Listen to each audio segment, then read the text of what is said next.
As the Asean Economic Community is set to be formalized technically by the end of this year, key questions remain in terms of implementing a standardized set of policies, especially in the banking sector across the community, which constitutes a set of very diverse countries at different stages of economic and political development.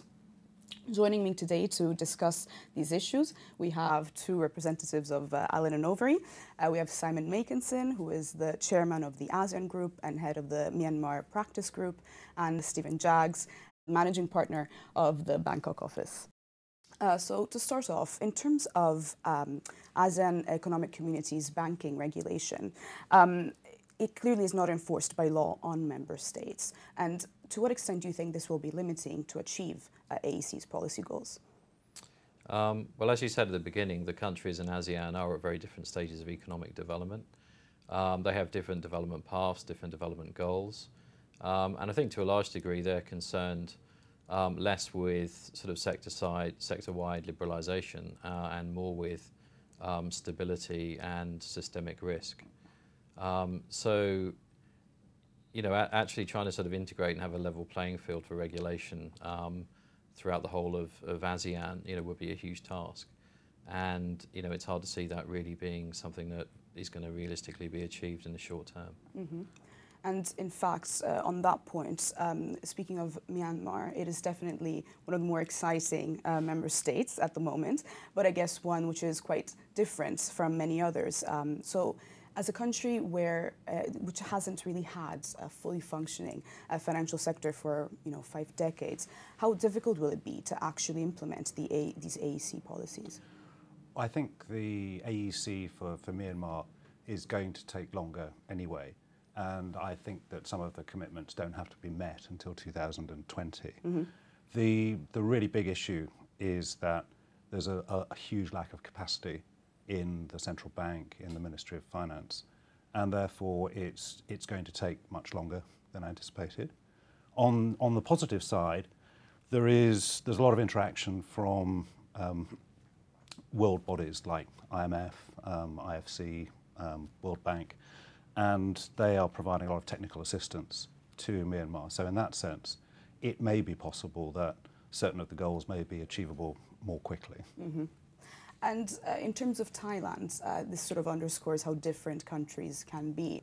Would you agree that the best way to implement and to take advantage of the AEC community is actually to, I guess, underscore that Thailand is no longer really an FDI, a net FDI recipient, but actually should push to be more and more an investor within the ASEAN region?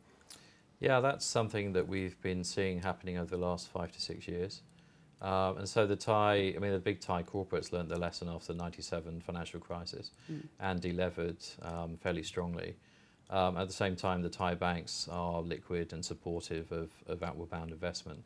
So we have actually seen a initially surprising wave of outward-bound investment by the big Thai corporates, both in ASEAN countries, but also further afield in the US and in Europe as well. In terms of another sort of issue for the ASEAN Economic Community, political instabilities in countries like Myanmar and Thailand, I guess many argue that the potential in investing in these countries is so big and so strong that it still outweighs political instability. Do you agree? Yes, certainly in the case of Thailand. I think there's already been a huge amount of investment in the country anyway, and so there's no sign of that investment being pulled back in any way. And so people are taking a long-term view. I think you see political risk as well in different ways. I mean, Thailand certainly has been very volatile politically, but there hasn't been any sense really over the last 10 years of direct government interference in business. So there has been no expropriation. There was at one point some capital controls put in place, but that hasn't been repeated. And so there's no sort of direct, if you like, political risk on people's actual business investment, which is what investors really care about. But certainly it has been volatile politically. And, people obviously like predictability. So that does tend to cause slowdowns on some inward investment and some M&A activity while that volatility is playing out. Mm-hmm. And what about Myanmar? Are people quite positive? Yes, I mean, I think Myanmar is definitely a work in progress. Of the countries in ASEAN, it's got to be the one that people don't really know the answer to. There is an election coming up this year, and nobody can predict with any great certainty what the outcome is going to be. So of the volatile countries, I would say Myanmar is probably the more volatile. I guess it takes quite a lot of courage and faith to go into Myanmar Indeed, yes. at the moment, exactly. Well, so I guess all in all, the AEC definitely has a lot of potential, as you underscored, but I guess the obstacles are still quite large, especially in terms of implementing a standardized view of policy. Thank you very much for joining us. Thank you. Thank you.